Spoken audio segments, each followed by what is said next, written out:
Manoj Vadiyas this side, and finally, welcome to the third chapter of this Sales Pro. Alright, so third chapter. In this chapter, we are going to learn कि potential sales profession का किस तरह का है. ठीक है, sales profession जो है उसका potential किस level का है, इसके ऊपर हम लोग इस वीडियो के अंदर बात करने वाले हैं. सो ध्यान से सोचना थोड़ा. ये जो वीडियो होने वाली है ना, ये आपके थॉट प्रोसेस को ट्रिगर करने वाली है. राइट, तो आपको सोचना है कि दुनिया का कौन सा ऐसा काम है या दुनिया का कौन सा ऐसा प्रोडक्ट है जो आपके घर में बिना सेल्स के आता है. आप समझ रहे हो, जिस फोन में आप इस वीडियो को देख रहे हो या जिस फोन में आप काम करते हो, व्हाट्सएप चला रहे हो, इंस्टाग्राम चला रहे हो, वो फोन क्या बिना सेल्स के आपके पास है? जो कपड़े आप पहन रहे हो क्या वो बिना सेल्स के आपके पास है? ठीक है, जो दूध आपके घर में आता है, जो अखबार आपके घर में आता है, जो टेलीविजन आपके घर में आया हुआ है, जो सोफा आपके घर के अंदर है, जो बेड आपके घर में है, व्हाटएवर, पूरे घर में आप एक बार नजरें दौड़ाना और आप सोचना कि क्या ये सारी चीजें बिना सेल्स के पॉसिबल हो पाती. पहली बात हमें ये समझनी पड़ेगी, जैसा कि मैंने आपको फर्स्ट सेकंड वीडियो में ऑलरेडी बताया, कि दुनिया के 90% कंपनीज के जो सीईओ हैं, they are from the sales background. अगर वो सेल्स बैकग्राउंड के अंदर से नहीं होते तो वो सीईओ शायद ना बन पाते.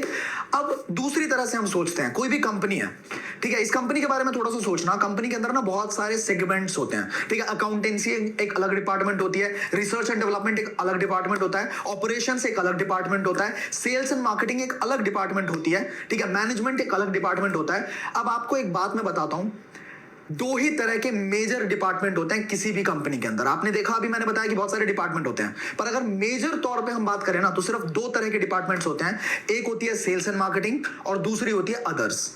आप समझ रहे हो, दूसरी आती है अदर्स के अंदर, क्योंकि 95% जो बाकी के काम है उसके अंदर अदर्स इसलिए बोला गया क्योंकि उसके अंदर कंपनी के पैसे लगते हैं.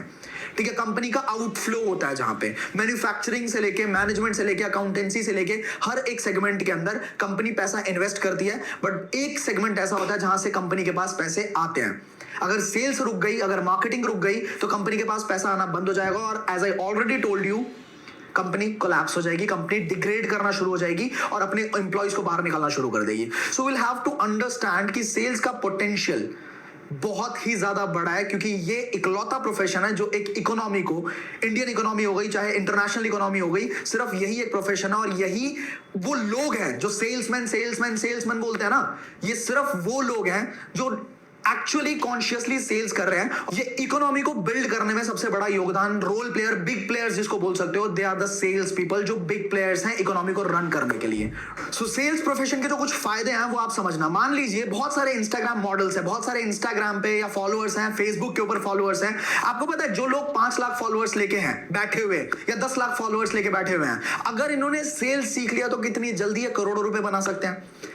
आप सोच के देखो, अगर इनके पास कोई ऐसा प्रोडक्ट आ गया या इन्होंने कोई सर्विस ऐसी डेवलप कर दी और इनको पता है कि लोगों की नीड है, ये सेल्स वाले लोगों को बहुत जल्दी से समझ आ जाता है कि नीड क्या है, लोगों की आइडेंटिफाई कर लिया, नीड को प्रोवाइड कर दिया सोल्यूशन. अगर 5 लाख किसी के पास फॉलोअर्स हैं और उन्होंने एक तगड़ा प्रोडक्ट या सर्विस डेवलप कर दिया, अब आप सोचो कि सिर्फ 10% लोग जो उनके फॉलोअर्स हैं, उसमें से 10% तो ऐसे होंगे ना जो फैंस होंगे. फॉलोअर्स और फैंस के अंदर फर्क होता है. तो 10% लोग अगर ऐसे हैं जो फैंस हैं, उसके 50,000 हो गए, और सिर्फ एक प्रोडक्ट छोटा सा उन्होंने लॉन्च कर दिया, 200 रुपए का प्रोडक्ट मान के चलते हैं, मल्टीप्लाई कर दो, 50,000 लोगों ने अगर लिया और 200 का प्रोडक्ट था, कितना हो गया? 1 करोड़ रुपया. तो अगर सेल्स किसी ने सीख ली, वो रोते हुए, सोते हुए, उठते हुए, बैठे हुए पैसे कमा सकता है, बहुत ज्यादा पैसे कमा सकता है. आपको पता है सेल्स के अंदर कोई बाउंडेशन नहीं होता. सेल्स पे आप अपना पेचेक खुद लिख सकते हो, कहीं बाउंड नहीं. आपको एक एग्जांपल देता हूं मैं. जब हमारा क्वेश्चन पेपर होता था ना, जब हम 11th 12th ग्रेजुएशन, ठीक है, और कोई भी आपने एग्जामिनेशन दिया हो, तो वहां पे मैक्सिमम मार्क्स होता था एक. ठीक है, आपको एक क्वेश्चन पूछा जाता था, वहां पे लिखा होता था मैक्सिमम मार्क्स 10, मैक्सिमम मार्क्स 5. अब आप जितना मर्जी बड़ा लिख लो, जितनी मर्जी कहानियां लिख लो उसके अंदर, 2 पेज, 3 पेज, 4 पेज, 10 से ज्यादा नंबर नहीं मिलेंगे. कम नंबर मिल सकते हैं पर 10 से ज्यादा नहीं मिलेंगे. सिमिलरली जो जॉब्स होती हैं और जो बाकी की चीजें होती हैं, उसमें ना आपका एक पोटेंशियल डिफाइंड होता है, आपका एक लगा होता है, एक बैरियर लगा होता है कि कितनी भी मेहनत कर लो आपको इतना मिल सकता है. बट सेल्स एक ऐसा प्रोफेशन है जिसके अंदर कोई बैरियर नहीं होता. आप अपना पेचेक खुद अपने दम पे लिख सकते हो. आपको सिर्फ वो स्किल्स पॉलिश करनी है, वो लेवल्स आप अपने आप समझ जाओगे, अनकॉन्शियसली आपको एक टाइम पे आ जाएगा. इसके ऊपर भी मैं आगे आने वाली वीडियो के अंदर बात करने वाला हूं. So you have to understand कि सेल्स एक ऐसा है जहां पे कोई बाउंडेशन नहीं है। आप फ्रीलांस पे काम करते हो, आपके ऊपर कोई जबरदस्ती का दबाव नहीं होता कि आपको करना ही करना है, ठीक है। कोई आपको झाड़ नहीं सकता है, समझ रहे हो आप। अगर आप फ्रीलांस में सेल्स कर रहे हैं तो आपके ऊपर कोई प्रेशराइज नहीं कर सकता, अगर भाई करके दे, क्योंकि आपको पता है अगर मैं करूंगा प्रोडक्टिविटी आएगी तो मेरे को भी रिजल्ट्स मिलेंगे, मुझे भी पैसे मिलने वाले हैं। So sales is a fabulous profession and the potential is super high. आज की इस वीडियो के अंदर बस इतना ही। अगली वीडियो के अंदर मैं आप लोगों से बात करने वाला हूं कि सेल्स के साइड इफेक्ट्स क्या होते हैं। जब आपको सेल्स आ जाएगी ना, इस सीरीज के खत्म होने तक आपको सेल्स बहुत अच्छी तरीके से आने वाली है। सो सेल्स आने के बाद जो साइड इफेक्ट्स होने वाले हैं इसके, आपकी पर्सनालिटी के ऊपर, आपने सेल्स को सीख लिया उसके बाद जो आपकी पर्सनालिटी उभर के आएगी उसके ऊपर मैं बात करने वाला हूं अगली वीडियो के अंदर। So will see you in the next video. Till the time #बड़ा खेलते हैं।